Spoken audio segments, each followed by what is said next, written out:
കേരള രാഷ്ട്രീയത്തിൽ ഇതുവരെ കാണാത്ത വോട്ട് ചോർച്ചയുടെ ഞെട്ടലിലാണ് LDF ക്യാമ്പുകൾ.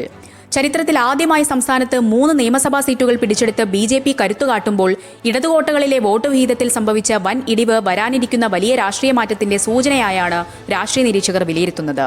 ബംഗാളിൽ ഇടതുപക്ഷത്തിന് സംഭവിച്ച തകർച്ചയുടെ സമാനമായ സാഹചര്യമാണ് കേരളത്തിലും സംജാതമായിരിക്കുന്നത് എന്ന വാദത്തിന് ഇത്തവണത്തെ കണക്കുകൾ അടിവരയിടുന്നു. BJP വിജയിച്ച മണ്ഡലങ്ങൾക്ക് പുറമെ സ്റ്റാർ ക്യാമ്പയിന്മാരെ ഇറക്കി വോട്ട് വിഹിതം കുത്തനെ വർദ്ധിപ്പിക്കാൻ NDAക്ക് സാധിച്ചു. ഒറ്റപ്പാലത്ത് BJP സ്ഥാനാർത്ഥിയായി എത്തിയ മേജർ രവി മണ്ഡലത്തിൽ വലിയ ചലനമാണ് സൃഷ്ടിച്ചത്. 2021 25,056 വോട്ടുകൾ മാത്രമുണ്ടായിരുന്ന BJP ഇത്തവണ 42,476 വോട്ടുകൾ സമാഹരിക്കാൻ മേജർ രവിയിലൂടെ സാധിച്ചു. UDF വോട്ടുകളിൽ 11,122 എണ്ണത്തിന്റെ കുറവുണ്ടായപ്പോൾ BJPയുടെ ഈ കുതിപ്പ് ഇടതുകോട്ടയിൽ വലിയ വിള്ളലാണ് ഉണ്ടാക്കിയത്. കുണ്ടറയിൽ യുവതാരമായ റോബിൻ രാധാകൃഷ്ണൻ മത്സരിച്ചപ്പോഴും സമാനമായ കാഴ്ചയാണ് കണ്ടത്. 2021 BDJS മത്സരിച്ചപ്പോൾ ലഭിച്ച 6,097 വോട്ടുകളിൽ നിന്ന് 18,996 വോട്ടുകളിലേക്കാണ് റോബിൻ BJP എത്തിച്ചത്. റോബിൻ കത്തിക്കയറിയ കുണ്ടറയിൽ ഇടതുപക്ഷത്തിന് 16,589 വോട്ടുകളുടെ വൻ ചോർച്ചയാണുണ്ടായത് എന്നത് CPMനെ സംബന്ധിച്ചിടത്തോളം വലിയ മുന്നറിയിപ്പാണ്. BJP വിജയിച്ച 3 മണ്ഡലങ്ങളിലും LDF രണ്ടാമതെത്തിയെന്നും UDF 3ാം സ്ഥാനത്തായെന്നും പറഞ്ഞ് ആശ്വസിക്കാൻ CPM ശ്രമിക്കുന്നുണ്ടെങ്കിലും കണക്കുകൾ തിരിച്ചടിയാണ്. BJP പിടിച്ചെടുത്ത കഴക്കൂട്ടം, ചാത്തന്നൂർ, നേമം മണ്ഡലങ്ങളെല്ലാം LDFന്റെ സിറ്റിംഗ് സീറ്റുകളായിരുന്നു. കഴക്കൂട്ടത്താണ് LDFന് ഏറ്റവും കൂടുതൽ വോട്ടിടിവ് സംഭവിച്ചത്.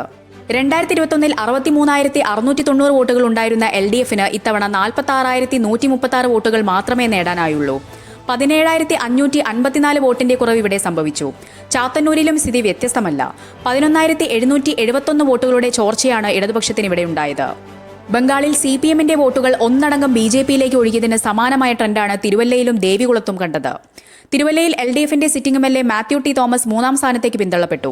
അനൂപ് ആന്റണിയിലൂടെ BJPയുടെ 20,404 വോട്ടുകളുടെ വർധനവാണ് ഉണ്ടാക്കിയത്. ദേവികുളത്ത് CPM മുൻ MLA S രാജേന്ദ്രനെ BJP പാളയത്തിലെത്തിച്ചത് ഇടതുപക്ഷത്തിന് വലിയ ക്ഷീണമായി. LDFന് ഇവിടെ 23.2% വോട്ടിടിഞ്ഞപ്പോൾ രാജേന്ദ്രനിലൂടെ BJP തങ്ങളുടെ വോട്ട് വീതം 4,000-ൽ നിന്ന് 15,000-ലേക്ക് മുകളിലെത്തിച്ചു. പാലായിൽ ഷോൺ ജോർജ് നടത്തിയ മുന്നേറ്റവും വരാനിരിക്കുന്ന മാറ്റങ്ങളുടെ സൂചനയാണ്. കരുനാഗപ്പള്ളി, സുൽത്താൻ ബത്തേരി, വർക്കല തുടങ്ങിയ മണ്ഡലങ്ങളിലും BJP വോട്ട് വിഹിതം വലിയ തോതിൽ വർദ്ധിപ്പിച്ചു. UDFനും LDFനും ഒരുപോലെ വോട്ട് ചോർച്ചയുണ്ടാകുമ്പോൾ അത് BJPയുടെ വളർച്ചയിലേക്കാണ് വിരൽ ചൂണ്ടുന്നത്.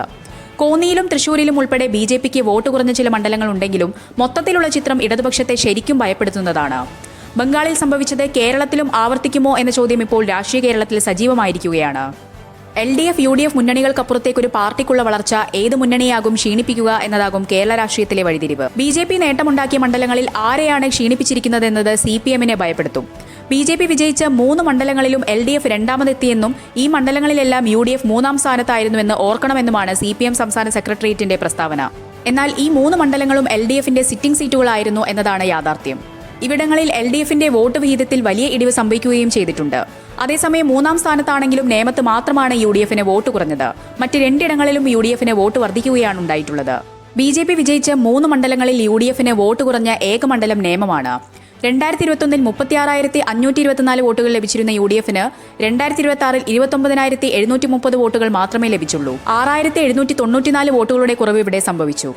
അതേസമയം 2021 55,837 വോട്ടുകൾ ലഭിച്ച LDFന് 2026 52,214 വോട്ടുകൾ ലഭിച്ചു. 3,623 വോട്ടുകളുടെ കുറവ്. 51,888 വോട്ടുകൾ ഉണ്ടായിരുന്ന BJP 57,192 എത്തുകയും ചെയ്തു. ആറ്റിങ്ങൽ, തിരുവല്ല, പാലക്കാട്, മലമ്പുഴ, മഞ്ചേശ്വരം, കാസർഗോഡ് മണ്ഡലങ്ങളിലാണ് BJP ഇത്തവണ രണ്ടാമതെത്തിയത്. ഇതിൽ തിരുവല്ല ഒഴികെ ബാക്കിയുള്ളിടത്തെല്ലാം 2021 BJP 2ാം സ്ഥാനത്തായിരുന്നു. തിരുവല്ലയാണ് BJPക്ക് ഇത്തവണ ശ്രദ്ധേയമായ നേട്ടം നൽകിയ മറ്റൊരു മണ്ഡലം. 2021 22,674 വോട്ടുകൾ ലഭിച്ചിരുന്ന സ്ഥാനത്ത് 2026 BJP തിരുവല്ലയിൽ 43,078 വോട്ടുകൾ നേടി. അതായത് 20,404 വോട്ടുകളുടെ വലിയ വർധനവാണ് ഈ മണ്ഡലത്തിൽ അനൂപ് ആന്റണി BJPക്ക് ഉണ്ടാക്കിയിരിക്കുന്നത്. ഇവിടെയും LDFനാണ് ഏറ്റവും കൂടുതൽ ക്ഷീണമുണ്ടാക്കിയിരിക്കുന്നത്. 20,155 വോട്ടുകളുടെ ഇടിവോടെ LDFന്റെ മാത്യു ടി തോമസ് സിറ്റിംഗ് MLA സ്ഥാനത്ത് നിന്ന് 3ാം സ്ഥാനത്തേക്ക് തള്ളപ്പെട്ടു. മണ്ഡലത്തിൽ UDF സ്ഥാനാർത്ഥി വർഗീസ് മാമൻ 10,146 വോട്ടിന്റെ ഭൂരിപക്ഷത്തിനാണ് വിജയിച്ചത്.